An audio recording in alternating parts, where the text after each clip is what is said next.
이제 1월 마지막 주일입니다. 벌써 한 달이 지나갔어요. 네. 새해가 돼서 뭐 여러 가지 일들이 많이 있어서 혼란스러운 가운데서도 시간은 흘러서 한 달 지나고 이제 이번 주간 명절을 맞이하게 됩니다. 그래서 이제 명절이 되면 또 부모님들이나 또 가족 형제들 다 모여서 오랜만에 만나서 좀 서로 그동안의 얘기를 좀 하면서 또 명절을 지내게 될 거고요. 그러면서 이제 우리 신앙인들은 늘 명절에 형제를 또 안 믿게 되면 뭐 제사 문제 이런 것 때문에 또 종교적인 논쟁들이 또 일어나고 그래요.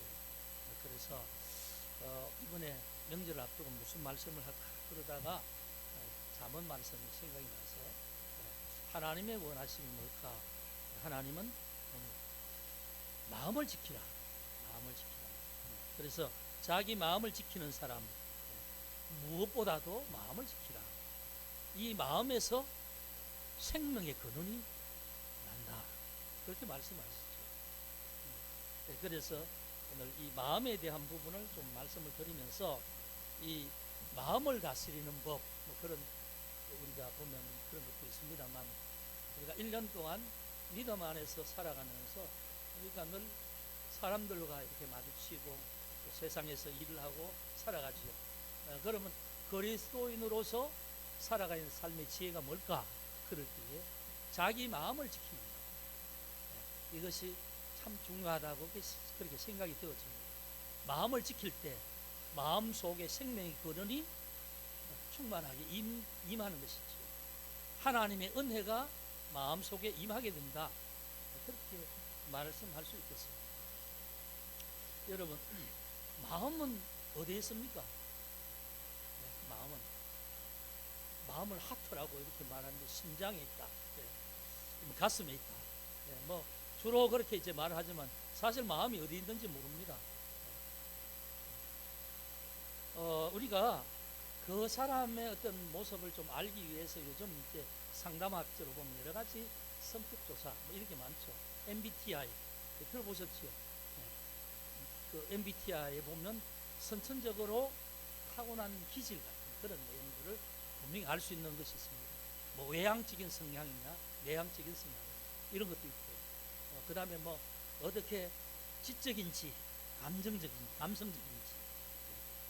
논리적인지 뭐 이런 하여튼 그런 여러 가지 그 사람이 가지고 있는 특질들을 잘 이렇게 표현할 수 있는 성격 조사법들이 있죠. 근데 여러분 기질과 성격 같은 겁니까?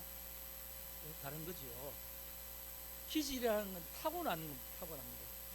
우리가 창세기 5장에 보면 아담은 자기의 모양대로 아들 낳았다 이렇게 말하는데 그 자기의 모양이 뭐 다른 모양이 아니라 자기가 가지고 있는 기질을 닮은 물론 뭐 그 DNA를 물려받았다는 거죠. 그 아버지의 모습을 닮았다는 거죠. 어머니의 모습이. 그게 이제 기질. 타고났다는 거예요. 타고난 걸 바꿀 수는 없죠. 타고난 걸. 근데 타고난 그 기질대로만 사는 것이 아니고 사람은 살아가면서 성격이 형성되는 겁니다. 성격은 뭐냐면 삶의 환경 속에서 사랑을 많이 받았는가 안정되고 그 받은 사랑에서 그 사랑을 저절로 삶 속에서 받은 사랑 그대로 나타낼 수 있는 능력입니다. 사랑을 받지 못했다. 그러면 이제 이 결핍이죠. 결핍이니까 늘 뭔가 부족해서 자기 채우고자 하는 욕구가 계속 있게 됩니다. 어른이 돼도 마찬가지예요. 그게 성격이 되는 겁니다. 남이 잘 되면 배가 아픈 거지요. 내가 잘 돼야 되는데 남이 잘 되니까. 그래서 이 성격은 뭐냐 하면 후천적으로 계속 살아온 과정에서 그어진 모든 것이 그 사람의 이 태도로 나타나는 겁니다. 그래서 우리가 살아가면서 이렇게 보면 그 사람 한참 얘기를 하고 행동하는 걸 보고 말하는 걸 보면서 그러면 어느 정도는 그 사람에 대해서 알 수가 있습니다. 아, 성격은 저런 사람인데, 아, 저 사람은 좀 자라는 환경이 여의치 못했구나, 어려웠구나. 왜? 말하는 거나 행동하는 거에서 그런 게 보이는 거죠. 그런데 자기 자신은 그게 뭐 그냥 그런 자신이 왜 그런지 모르고 그냥 그렇게 사는 거예요.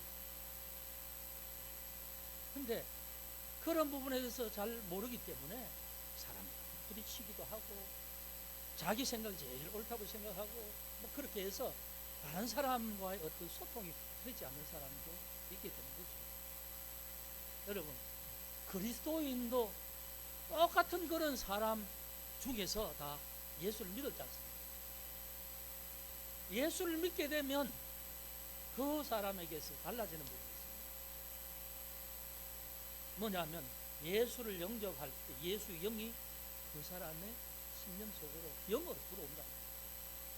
그게 이제 정확하게 어디라고 말할 수 없지만 성경을 보면 마음이라고 말하기도 하고 심령이라고 말하는 거죠. 영혼과 마음 사이에 그 통하는 그 부분을 심령이라고 그렇게 말하는 거죠. 근데 우리가 예수를 믿으면 거듭난다 얘기하죠. 거듭난다. 그 전에는 우리의 마음이 있긴 있는데 그 마음이 그냥 하나님과 끊어진 마음, 끊어진 마음으로 그냥 살아가는 거죠. 근데 예수를 믿는 순간에 예수 영이 들어와서 그 끊어진 마음을 하나님 그 영과 연결시켜 주는 거죠. 그러면 살아난다는 거죠.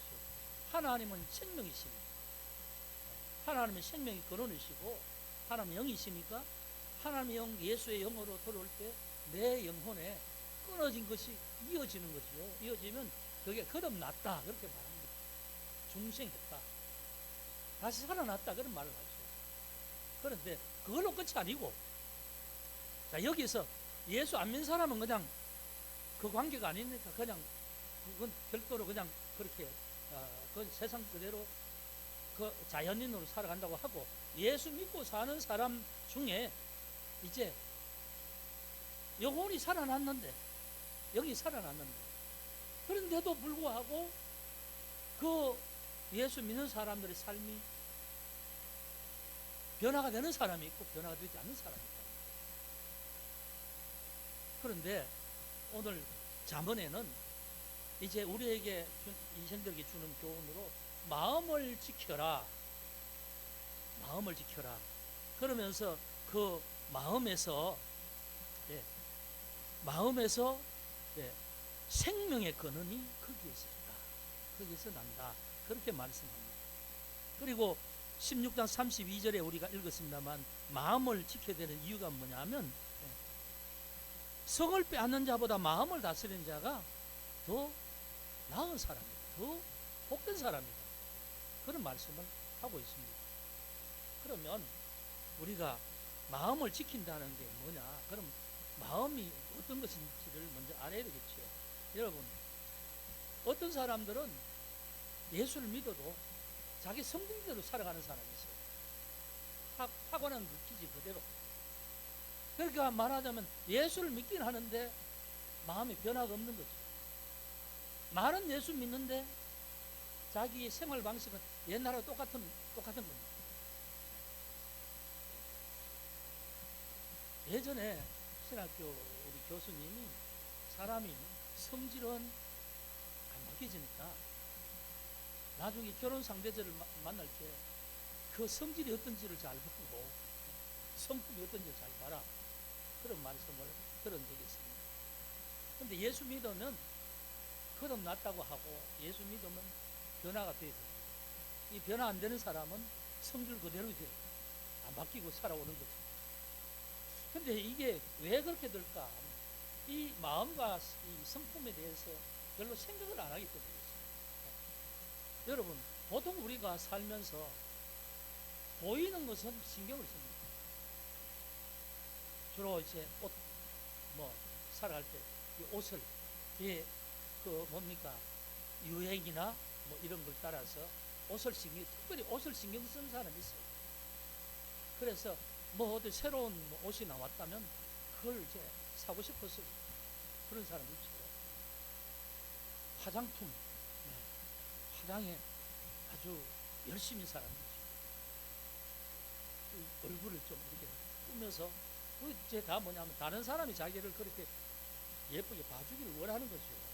옷이나 뭐 그다음에 액세서리나 그렇다고 뭐 아무렇게나 다니라는 건 아닌데 거기에만 치중하는 사람이 있어요. 자기의 내적인 마음은 별로 신경 쓰지 않고 외적인 부분만 신경 쓰는 사람이 있어요. 그런데 그렇게 외적으로 뭐 신경 쓴다고 해서 그 사람이 그렇게 돋보이는가? 그런 것도 안 해요.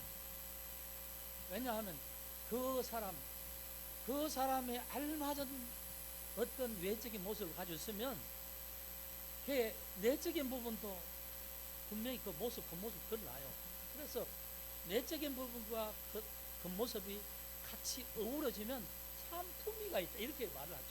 그러면서 우리가 태도나 뭐 말하는 것이나 다른 사람에게 하는 그런 모습들이 참 품위가 있고 참 괜찮은 사람이다, 선자는 사람이다, 참 정말 교양이 있는 사람이 이렇게 이제 보통 우리가 평가를 하잖아요. 그런데 그런 평가를 얻으려면 내적인 부분이 채워졌을 때 그런 평가를 얻는 거죠.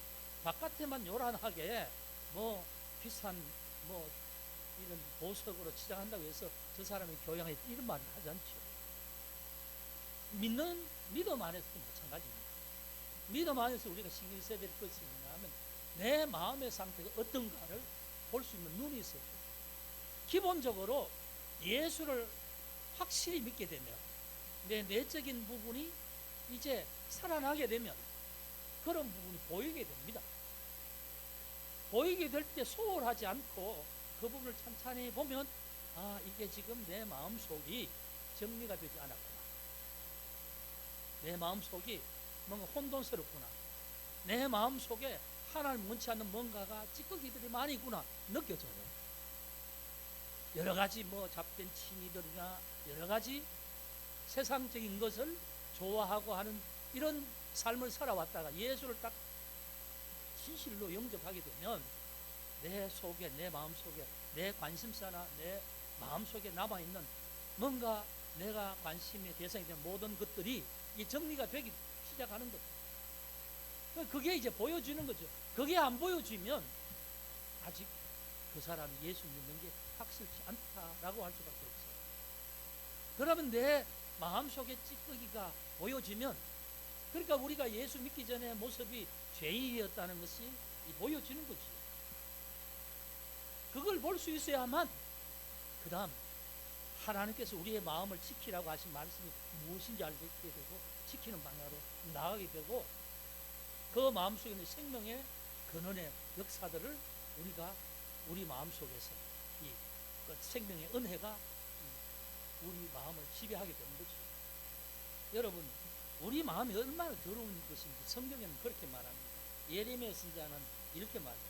만물보다 거짓되고 심히 부패한 것은 마음이라 누가 이것을 능히 알겠느냐 이렇게 말씀합니다. 우리가 하는 거의 모든 행동들이 하나님 뜻과 상관없이 살아가거든요. 하나님의 눈으로 하나님이 주시는 그 생명의 마음으로 보면 그것이 잘못됐다는 게 느껴지는데 그걸 보기 전까지는 그것이 뭐가 잘못된지 몰라요. 나는 성격이 원래 그래. 다른 사람에게 모진 말 하면서도요, 나는 원래 성격이 그래. 나는 속에 있는 걸 참지 못하고 난 말해야 돼. 그러면서 말 막 하는 사람도 있고.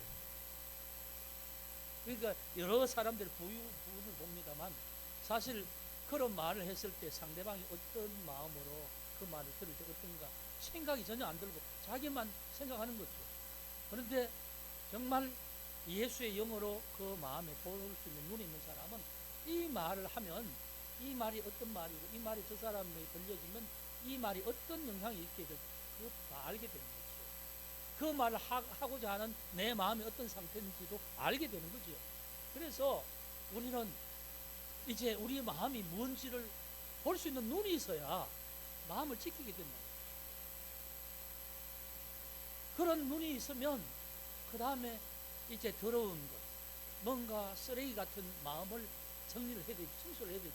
우리 마음에 방이 있다면 그럼 어떻게 합니까?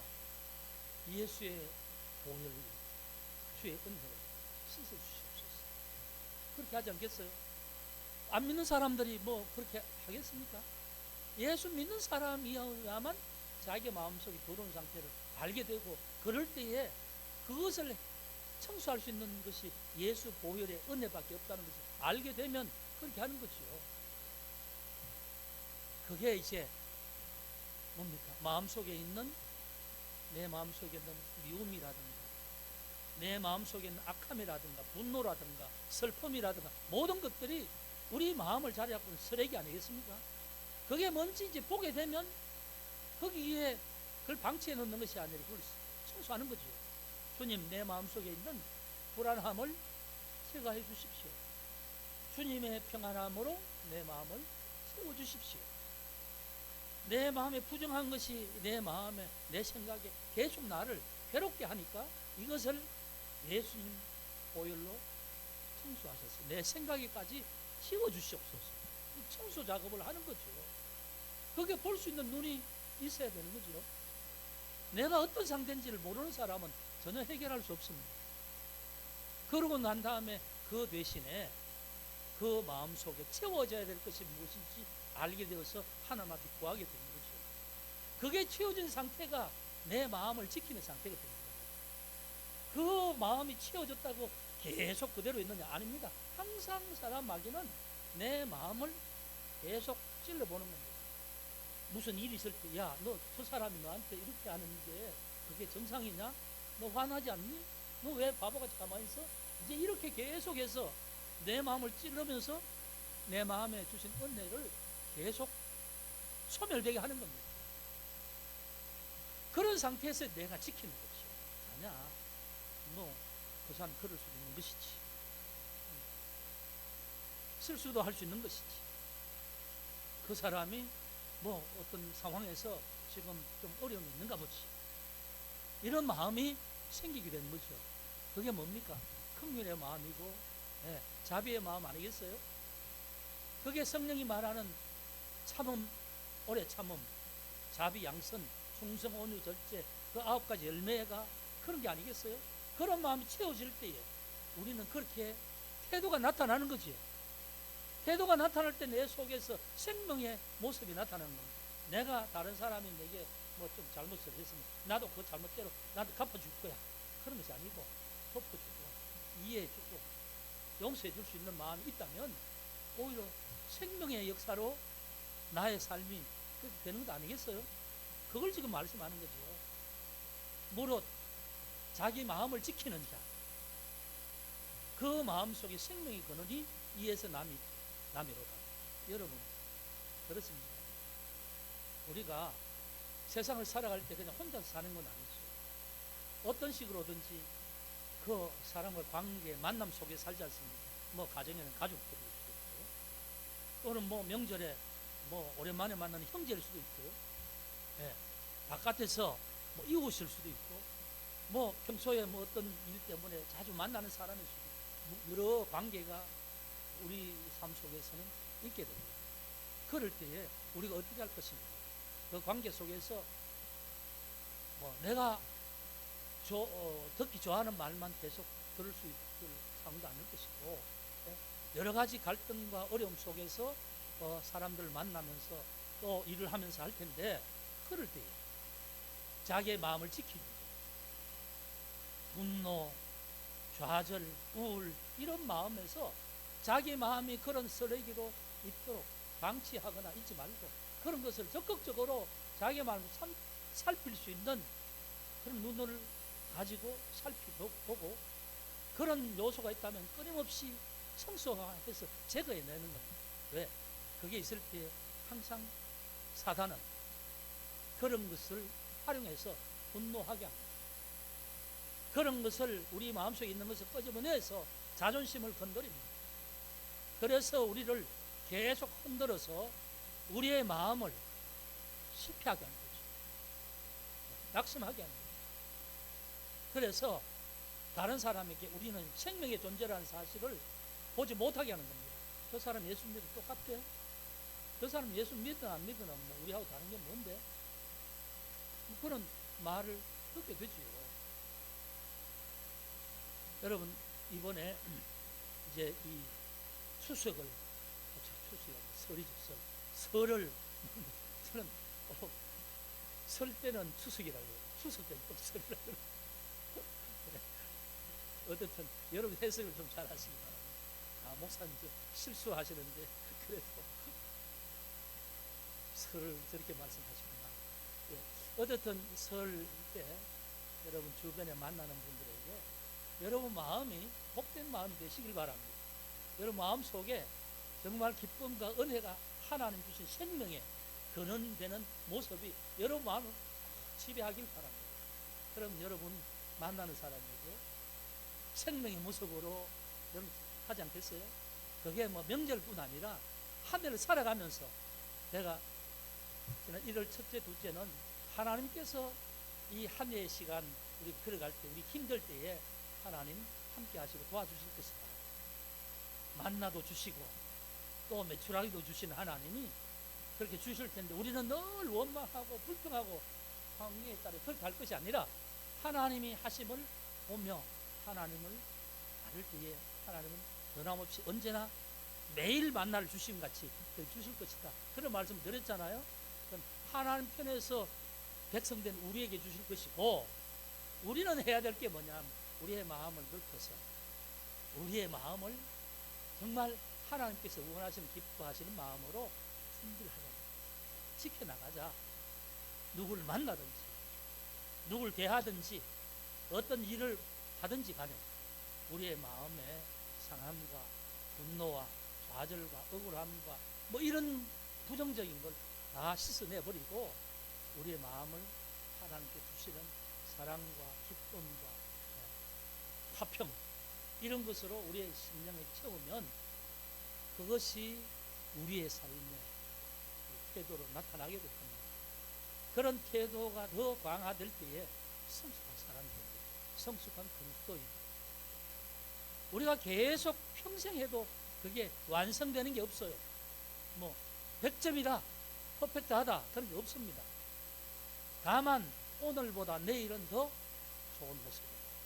하나님이 우리의 마음에 있는 더러움을 하나하나 다 제거하고 따듬어 가시면 그전에는 없었던 모습들이 드러나고 그전에 있었던 모난 것들은 하나하나 다 깎여 나가고 없어질 때 우리는 화평의 사람이 되는 겁니다.